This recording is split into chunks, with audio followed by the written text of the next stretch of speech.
Hey guys, meteorologist Chris Tomer here with this On the Snowstone Before You Go forecast. Right, here's what I'm seeing.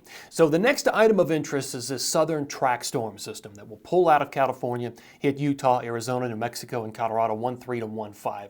Generally light to moderate snow accumulations with that. Then we've got a vanguard area of snow that will race down out of the Pacific Northwest through the Intermountain West. Idaho, Montana, Wyoming, Utah, Colorado. Just a very light area of snow before the main pattern changing area of low pressure comes in after that, like 1.6, 1.7. That's the storm system that will change the pattern across the west. It is a strong storm system. It will pull the northern branch of the jet down, buckle it, bring in colder air. And this is a storm cycle that will run all the way through the 12th. There are 2 to 3 different storm systems lined up. So you've got the main one that will come in, 1.6, 1.7. There's probably another one behind that, and there may even be a third one that rolls in behind that. Each of them will bring cold fronts, so progressively colder temperatures. In the northeast, you've got a storm coming 1.6, 1.7 right now. The heaviest snow band only brushes the big ski areas of the northeast. It's tracking just a little far to the south of those ski areas. Another very strong storm with 70-mile-an-hour winds and snow changing over to a rain-snow mix comes in on 1.9 and 1.10. Both of these storm systems originate out west, hold together, and then track up into the northeast with a lot of jet stream support. So here is my spider chart, odds of best snow. So more purple, higher on the web, better odds of new snow. This week it's going to be hard to miss. Once we get into this pattern on 1.5 and later into 1.12, a lot of places are going to get heavy snow. Colorado, Utah, Wyoming, Idaho, Montana, Pacific Northwest, BC, New Mexico.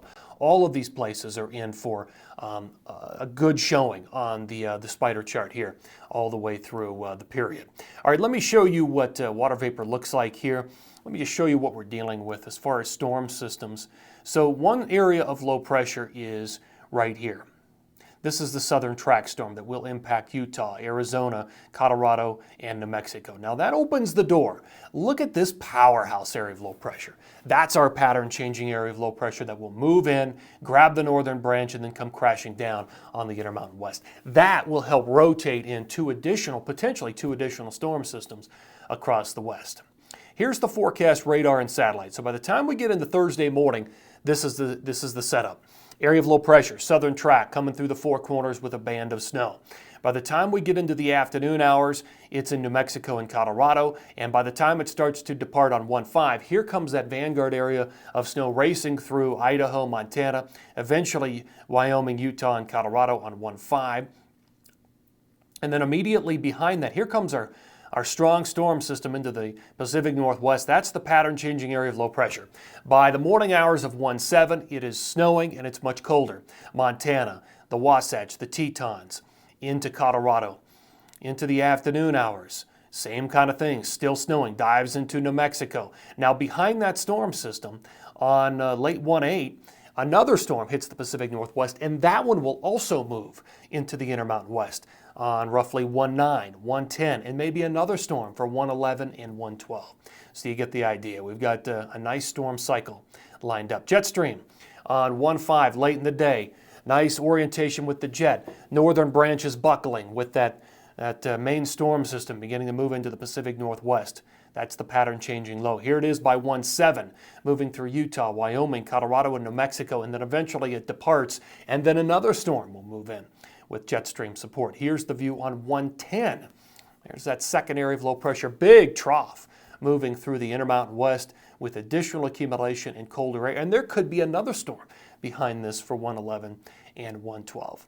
As far as accumulation goes, 1.4 through 1.12 grand totals. Again, this doesn't all fall at one time.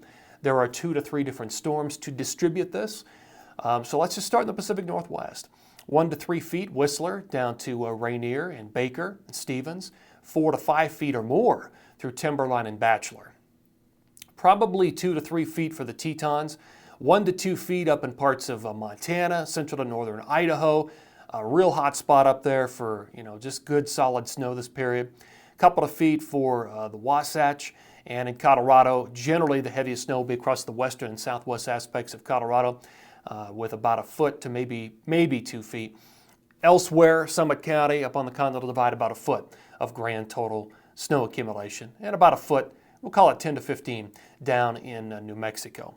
So up in the northeast, again, that one storm, 1617, just brushes that area with moderate to heavy snow. If the track were to move a little further to the north, then we would have to increase these totals.